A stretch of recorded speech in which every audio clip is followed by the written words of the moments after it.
이 제로섬 게임에서 우리가 보지만 누군가의 인기가 올라간다는 것은 또 다른 사람의 인기가 내려간다는 것을 의미하죠. 다윗의 인기는 올라가지만 지금까지 인기 가도를 걸었던 그러한 사울의 리더로서의 사울의 인기는 점점 색깔이 바래가게 됩니다. 이때에 여인들의 소리가 들리죠. 사울이 죽인 자는 천천히요, 다윗이 죽인 자는 만만이다. 사울이 이것을 듣고 기분이 상당히 좋지 않았습니다. 그의 마음에 좋지 않은 감정이 이르렀습니다. 사랑하는 여러분, 우리가 세상을 살아가면서 수많은 생각의 편린들이 우리를 스쳐갑니다. 수많은 감정들이 수은주의 오르내림과 같이 우리의 마음을 스쳐갑니다. 그러나 어떠한 생각이 스쳐가든지 어떠한 감정이 우리 안에 스쳐가든지요, 우린 이 생각들과 이 감정의 지배를 받을 필요가 없습니다. 그러나 사울은 이 생각들, 이 부정적인 생각들, 시기와 질투의 생각들, 시기와 질투의 감정에 사로잡히게 됩니다.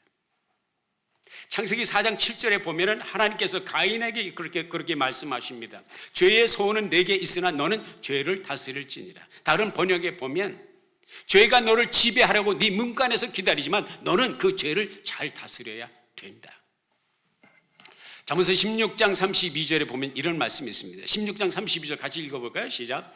노하기를 더디하는 자는 용사보다 낫고 자기 마음을 다스리는 자는 성을 빼앗는 자보다 나으니라. 사울은 다윗을 죽이기 위해서 혈안이 됩니다. 이것은 있어서는 안 될, 결단코 있어서는 안 될 일이었지만 그 감정과 그 생각에 휘둘리는 사울의 내리막길 인생을, 그 시작점을 우리가 보게 됐지요. 그때부터 다윗은 고단한 도망자의 삶을 살아가게 됩니다. 전국 방방곡곡으로 숨어 보지만 전국 방방곡곡을 때로는 3,000명의 특전사들을 동원해서 이 한 사람, 이 한 소년, 이 다윗을 죽이기 위해서 사울이 혈안이 되죠. 결국은 다윗은 하루는 이런 생각을 하게 됩니다. 내가 이 나라에 있다가는 결단코 사울의 손에 잡혀 죽이겠구나, 이런 결론을 갖게 되죠. 내가 살아남을 수 있는 길은 무엇인가? 이 나라를 떠나야 되겠다. 그리고 국경을 넘어서 블레셋 땅으로 피신을 하게 됩니다. 블레셋 땅이 어느 땅이에요? 블레셋은 적성국, 아니 적국입니다. 이스라엘 역사에 있어서 피신하는 전쟁이 블레셋과 계속 개전되었던 것을 보게 됩니다. 그 옛날 마치 중국 고사에 보면 춘추 전국 시대에 월왕구천이 오나라 부차에 의해서 회계산에서 포위되었을 때 풍전등화에 백척간두의 위기 속에서 죽을 수밖에 없는 상황 속에서 살아남기 위해서 월왕구천은 오왕부차에게 충성맹세를 하고, 나는 당신의 종입니다. 나는 당신의 신하입니다. 내 목숨을 구해주신다면 당신을 위해서 내 평생을 바치겠습니다. 이 말에 감동을 받은 오왕부차가 그를 살려주죠. 자기 곳으로 보냅니다. 비굴한 것이죠. 그를 살아남기 위해서.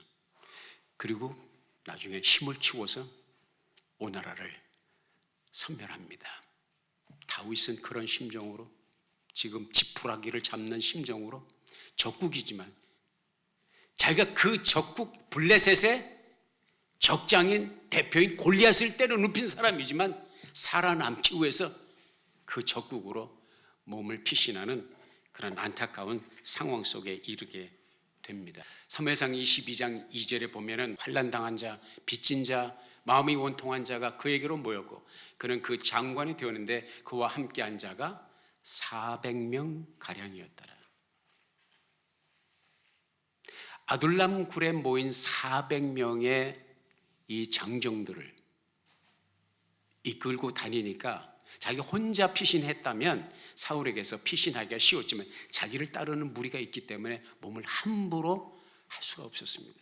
살아남기 위해서 적국으로 갔고 나중에는 이 400명이 이제 600명으로 불어나게 되죠. 식솔들과 같이 계산을 한다면 1000명 내지 1500명까지도 가능한 그러한 대군대가 되었던 것을 우리가 보게 됩니다. 그래서 이 다윗 일행이 소위 말하면 가드 왕, 그 블레셋에 있는 가드 왕에게 가서 이렇게 굴복을 하고 살려달라고, 당신께 내 몸을 의탁하고 당신을 위해서 충성을 다하겠습니다. 온갖 수단과 방법을 다해서 그를 설득해서 시글락이라고 하는 그 화살 표시 있죠? 시글락이라고 하는 작은 촌락을 이제 하사를 받게 됩니다. 거기에서 이제 새로운 삶의 터전을 꾸려가게 되는 것이죠.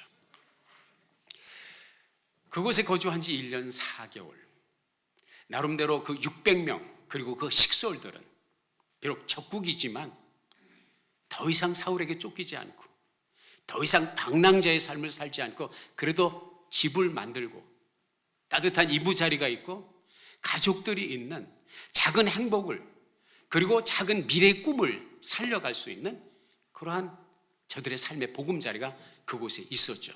그런데 그러한 그들에게 결코 있어서는 안 될, 결코 바라지 않는 최악의 상황이 벌어지게 됩니다.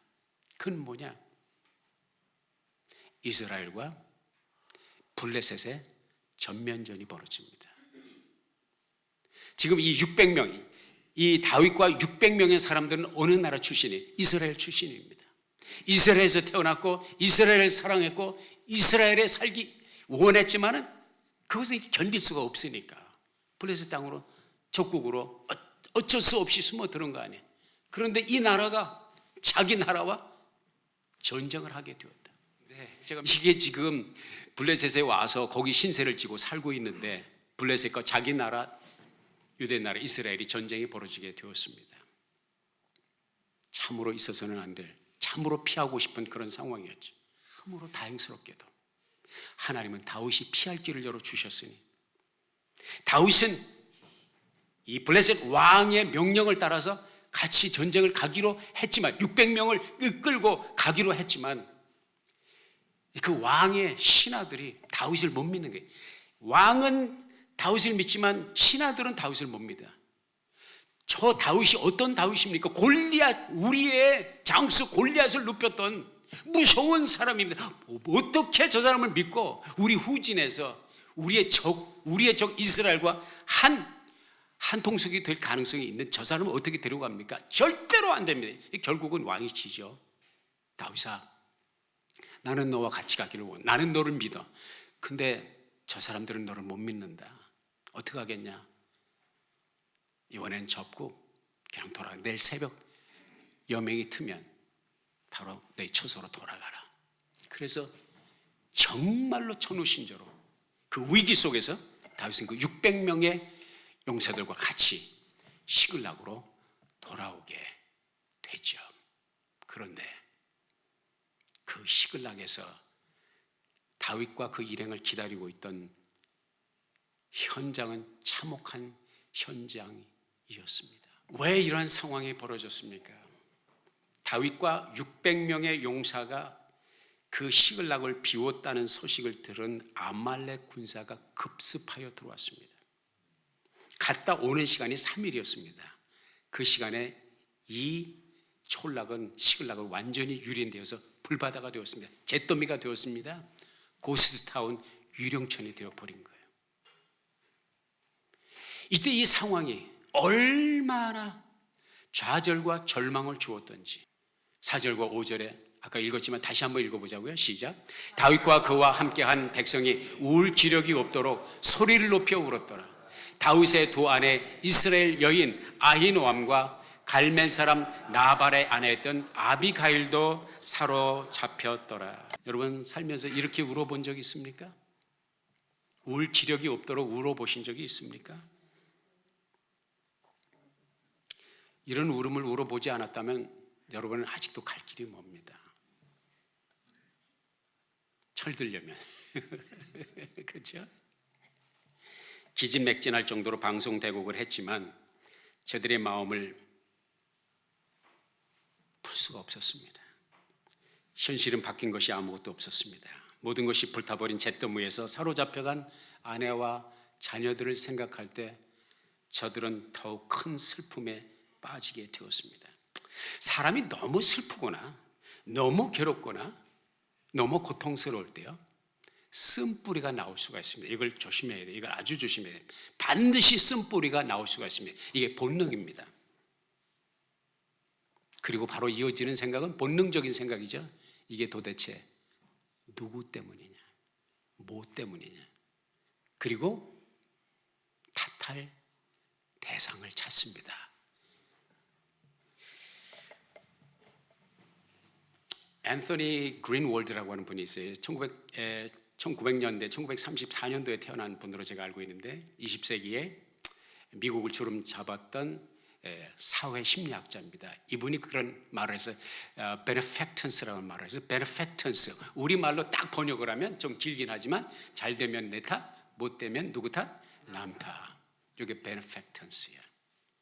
어려운 시련을 당할 때 benefactance가 들어온다. 도대체 누구 때문에 내가 이 고통, 누구 때문에 이 재난을 겪어야 되는가? 600명 다윗을 지금과 같이 장관으로 삼고 가장처럼 삼았던 이 600명의 사람들은 이 benefactance의 지배를, 본능의 지배를 받습니다. 그리고 하는 말이 이게 다 저 인간 때문이다. 지금까지 의지하고 붙들고 가이드로 리더로 삼았던 그 다윗을 향해 너 때문이다. 너 때문에 우리가 이렇게 망하게 되었다.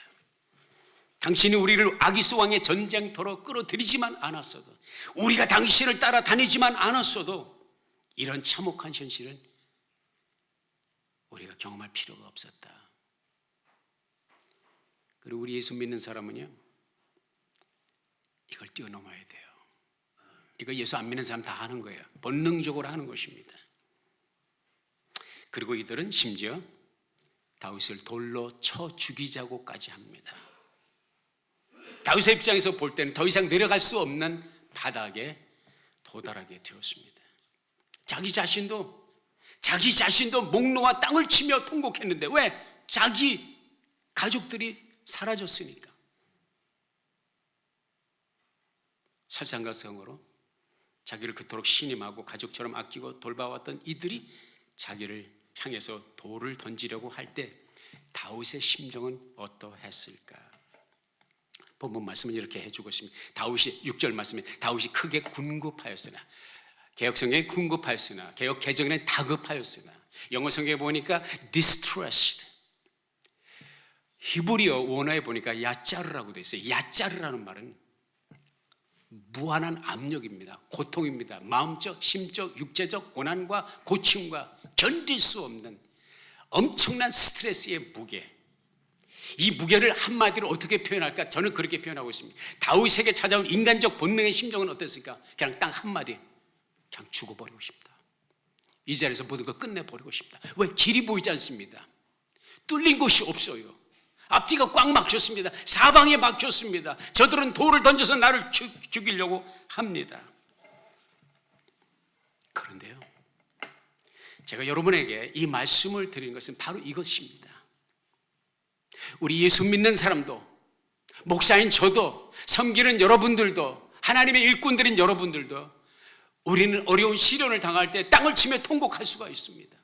죽고 싶은 심정을 느낄 수가 있습니다. 그러나 하나님의 스토리는요, 믿음의 스토리는요, 거기서 쓰여지는 것이 아닙니다. 우리의 삶의 스토리가 여기서 마침표가 찍어져서는 안 됩니다. 땅을 치고 통곡하고 죽고 싶은 심정을 느낄 때 여기서 맞춤표를 찍는다면 우리의 삶은 비극으로 끝납니다. 절대로 시글락의 스토리, 하나님의 스토리, 하나님의 신화는 쓰여지지 않습니다. 다윗의 스토리가, 시글락의 스토리가 여기 성경에 기록된 것은 거기가 맞춤표가 아니라 거기 쉼표가 있었고 또 다른 반전을 이끌어오는 접속사가 있었기 때문입니다. 그 접속사는 무엇입니까? NIV 성경에 보니까 but David found strength in the Lord his God. 킹 제임스 버전에 보니까 but David encouraged himself in the Lord his God. 죽을 것 같은 심정, 다급한 상황이지만 그러나 다윗은 여호와 하나님을 의지하고 힘을 얻었다. 킹 제임스 버전에 보니까 여호와 하나님 안에서 자기 자신을 encourage, 용기를 북돋워 주었다. 이것이 우리의 믿음의 스토리가 되어야 될 것입니다. 사랑하는 여러분, 힘들죠? 어렵죠? 누구에게 이 사정을 말합니까? 이 터지는 가슴을 누구에게 펼쳐 보이겠습니까? 땅을 치고 통곡하고 싶죠. 끝내버리고 싶죠. 거기서 마침표를 찍으면 안 돼요. 하나님의 스토리가 안 쓰여집니다. 우리 믿는 사람 거기서 한 발짝 더 가야 돼요. 한 발짝 더 나갑니다. 쉼표. 하나님 앞에서 잠시 쉬고 그리고 다음 스텝이 이어져야 되는데 그 다음 스텝은 무엇이냐? 다윗이 우리들에게 보여줬던 것은 하나님 여호와를 의지하고 용기를 얻었더라.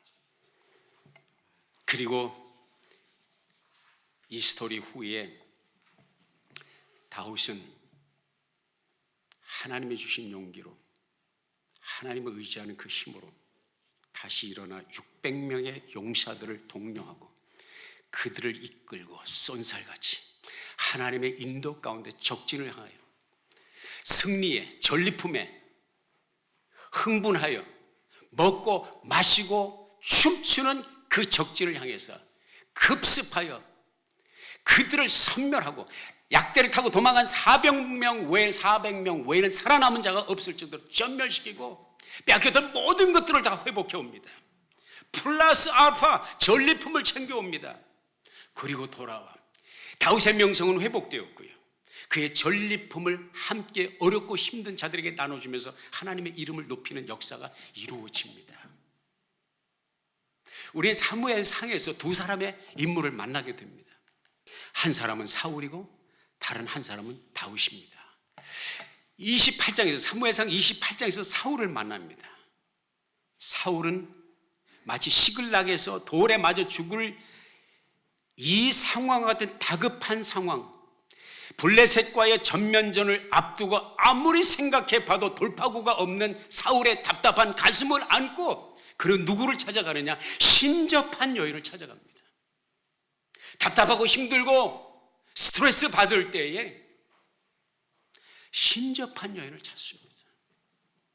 30장에서 또 다른 답답한 사람을 만납니다. 시글락에 있는 다윗을 만납니다. 답답하고 안타깝고 고통스러울 때 죽을 것 같은 심정이 있을 때 다윗은 신접한 여인을 찾는 것이 아니라 사신 여호와 하나님을 찾고 앞이 막히고 뒤가 막히고 사방이 막히고 아무 것이 뚫릴 돌파구가 없어도 하늘 하나님을 바라보았다는 것이죠.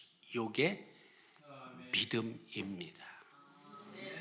제가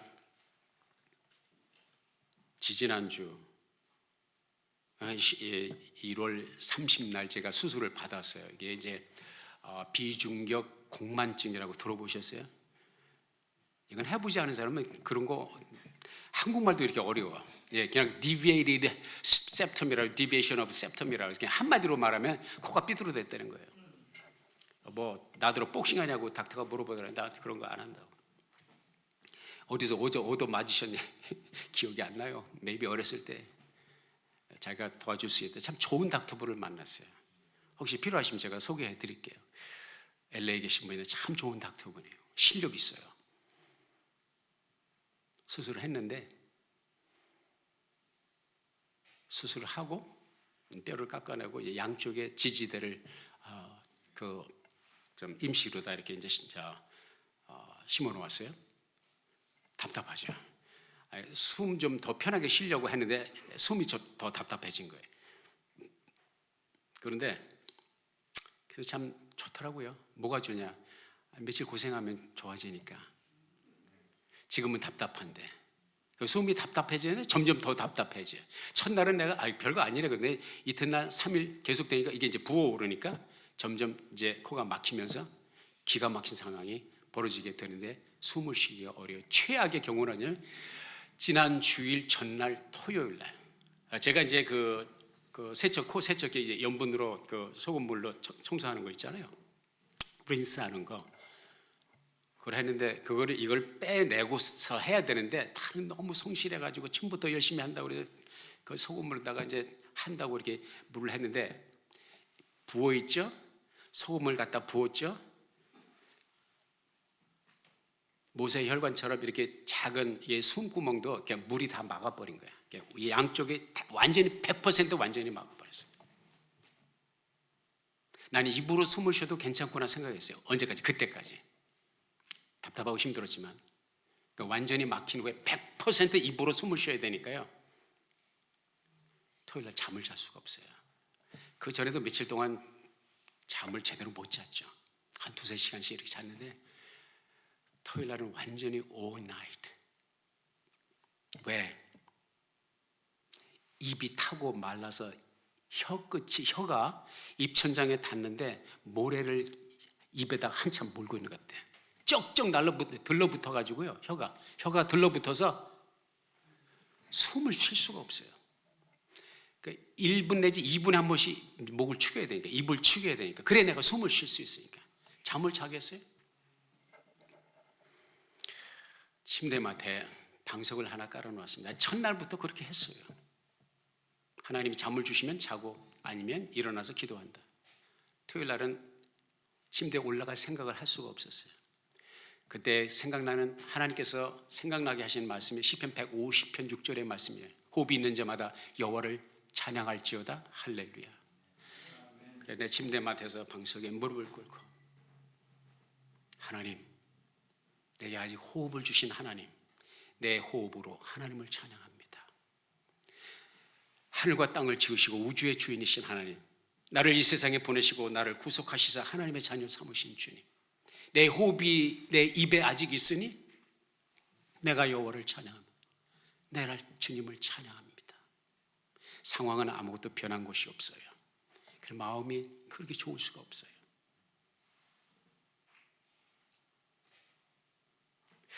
고난당하는 것이 시편 119편에 고난당하는 것이 내게 유익이라. 이로써 내가 주의 율례를 알았나이다. 내가 여러분에게 말씀을 이 강단에서 전하고 이 말씀을 외우고 수십 년 동안 해왔던 거예요. 그리고 고난 속에서 그 말씀이 살아 움직이는 것을 경험할 수 있었다는 것이죠.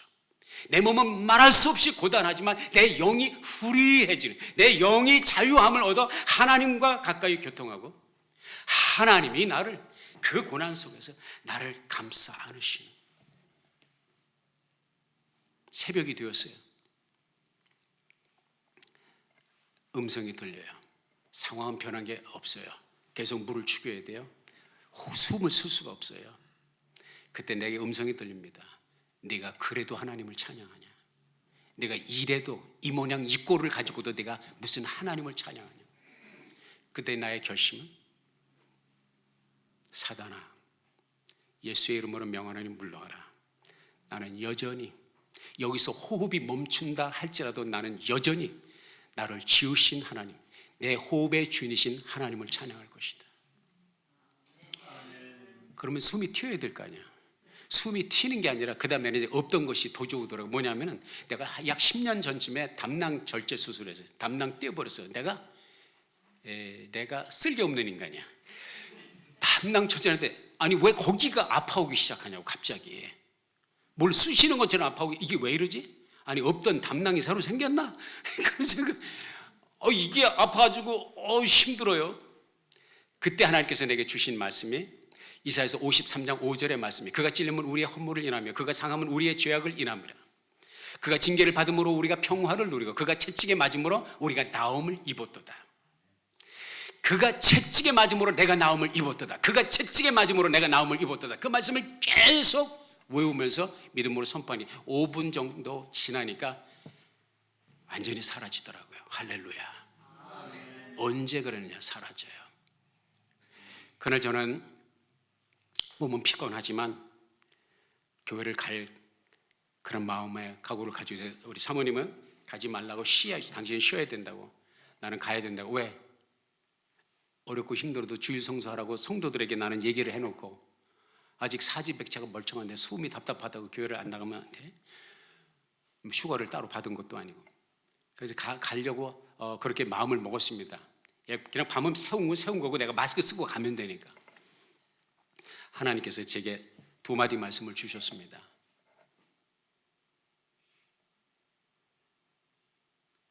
덕이 되지 않는다. 내가 교회를 가는 것이 덕을 세우지 못한다. 또 하나는 내게도 유익이 없느니라. 이 두 말씀을 주셨어요. 뭐 아내가 가지 말라고 그러면 내가 뭐 순종해도 되고 안 해도 되지만 주님이 가지 말라고 그러니까 오해가 없으시기 들으시기 바랍니다. 목사님도 주님이 가끔 오지 말라고 하나님이 그러신다는데 나도 오늘은 주님이 가지 말라는 것 같다. 이렇게 말을 하려면 저처럼 코 수술을 하고 한 열흘 동안만 고생을 하시면 여러분의 말씀을 제가 다 믿어드리겠습니다. 그런데요, 그날 9시 반 정도에 사모님이 교회에 오시고 제가 10시부터 예배를 시작했습니다. 언제 하지만 유튜브 찬양을 틀어놓고 찬양을 시작하는데 1시간 동안 찬양을 하는데 나는 찬양이 그렇게 파워풀하다는 것을 내가 새삼스럽게 느꼈습니다.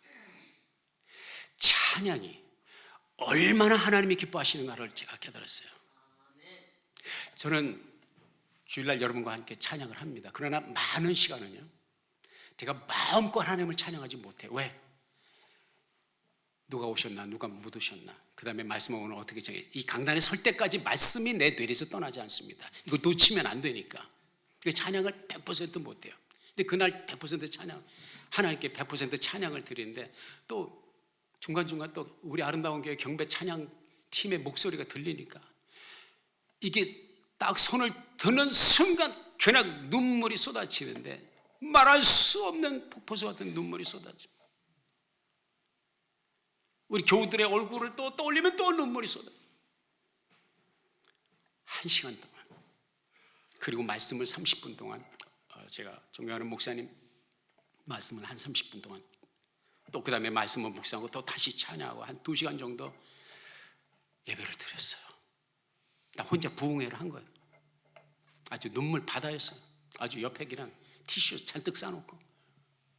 근데 놀라운 것은 그 예배가 끝나니까 이게 뚫리더라고요. 할렐루야. 이게 뚫려. 아주 시원하게 뚫려. 할렐루야. 여러분도 혹시 답답하고 숨 쉴 수 없을 정도 같으면 그렇게 한번 부흥회 한번 해보세요. 뚫릴 줄로 믿습니다. 그때부터 내가 잠을 잘 수가 있었다고요. 그러고서 가서 이제 양쪽에 지지대를 빼니까 세상에. 요즘은 여러분이 저에게 맛있는 거 안 사줘도 나는 행복해. 왜? 숨 쉬는 거 자체가 너무 행복해. 그냥 이게 입으로 쉬지 않고 코로 숨을 쉰다니 이 자체가 신기한 거예요. 너무 행복한 거예요. 할렐루야. 주님을 찬양합니다. 주 이름을 송축합니다. 제넷 스튜어트라고 하는 분이 그런 고백을 했어요. 얼스킨 스튜어트라고 하는 분이 기쁨은 고통의 부재가 아니라 하나님의 임재다. 저는 이 말의 뜻이 무엇인지 몰랐어요. 그러나 이번에 이 말의 뜻이 무엇인지 확실히 체험을 했습니다. 기쁨은요, 고통의 부재가 아니에요. 내 몸은 여전히 고통스럽고 내 숨은 여전히 답답하고 변화된 것 없지만 아픔이 있지만 괴로움이 있지만 하나님의 임재 가운데 자유함이 있고 기쁨이 있고. 그래서 제가 하나님께 그랬어요. 하나님, 코수술을 하지 않고 숨 답답하지 않고 좀 이런 경험을 좀 할 수 없습니까? 하나님의 임재 속으로. 오치마니가 그런 말을 했어요. 우리의 영은 우리의 육체 속에 갇혀서 해방의 때를 기다리고 있다. 바꿔 말하면 이 말은 무슨 말이냐? 우리의 육이 깨어질 때 우리 안에 있는 영이 살아난다는 것이죠. 우리의 육의 생각이, 육의 감정이 우리의 영을 질식시키고 있기 때문에 마치 그 옛날 죄 많은 여인이 주의 은혜를 경험하고 예수의 은혜를 체험한 후에 그 향유 옥합을 깨뜨려 주님의 머리에 붓고 눈물로 주님의 발을 씻을 때 그 놀라운 은혜, 그 놀라운 그 향기, 옥합이 깨어져야 그 안에 있는 향기가 세상을 향기롭게 하는 것처럼 당신의 육이 깨어칠 때에 당신의 영이 자유함을 얻고 당신 안에 계신 하나님의 성령의 역사가 여러분의 삶을 통해서 아름다운 간증으로 세상을 밝히는 때가 오는 것이다. 기쁨은 고통의 부재가 아니라, 고통스럽지 않아서 삶이 편안해서가 아니라 하나님의 임재다. 저와 여러분에게 필요한 것은 이거 하나입니다. 하나님의 임재입니다. 다윗은 이 답답한 디스트레스드, 이 야차르의 엄청난 스트레스의 중량을 어떻게 이겼습니까? 하나님께로부터 오는 하나님의 임재, 그에게서 오는 힘으로 그는 일어날 수가 있었습니다. 여러분의 오늘의 삶의 형편, 제가 일일이 다 알지는 못합니다. 그러나 저는 압니다. 녹록하지 않다는 거 압니다. 여러분들이 힘들어 하시는 거 압니다. 여러분이 어려운 길을 걸어 가시고 계시다는 것을 압니다. 다윗을 만나 주신 하나님, 제가 이번에 열흘 동안에 육신적인 극난의 고통 가운데서 하나님의 임재가, 제가 그걸 느꼈어요. 내가 그 침대 맡에서 그 고통 속에서 하나님 앞에 내 침대에 얼굴을 묻고 하나님 부를 때에 그 옛날 어머니가 불편한 내 몸을 치유하시기 위해서 그 품에 나를 안으실 때 그 심정, 그 마음, 그 느낌을 하나님께서 딱 주셨어요. 그때 내가 생각한 것이, 죽는다는 것도 이렇게 죽으면 되겠구나. 나 혼자 감당해야 되는 완전히 외로운 싸움, 외로운 몫을 감당할 때 주님이 이처럼 그분의 임재로 나를 감싸 안아주시면 내가 내 숨이 끊어지는 그 순간에 주님이 나를 이렇게 안아서 저쪽 방으로 데려가시는 거, 그걸 딱 느꼈어요. 죽는다는 건 별거 아니구나. 내가 이렇게 주 앞에 있으면 되는구나. 이거 너무 좋다, 주님. 몸은 괴롭지만 내 마음에 기쁨이 있더라고요. 마침표 여기서 찍지 마시고요, 잠시 쉬시고 새로운 접속사, 하나님의 대반전, 절망이 희망이 되고 좌절이 용기가 되는 하나님의, 오늘 살아계시는 하나님의 역사를 경험하는 현장이 되기를 예수의 이름으로 축원합니다. 기도하겠습니다. 아버지 하나님, 이 시간 우리에게 주신 말씀 마음에 아로 새기고요, 우리 삶의 현장에서 어렵고 힘들 때 생각나게 하시고 마침표가 아닌 쉼표와 새로운 접속사를 만들어내는, 하나님의 스토리를 만들어내는 우리 모두가 되게 해주세요. 예수님의 이름으로 기도했습니다.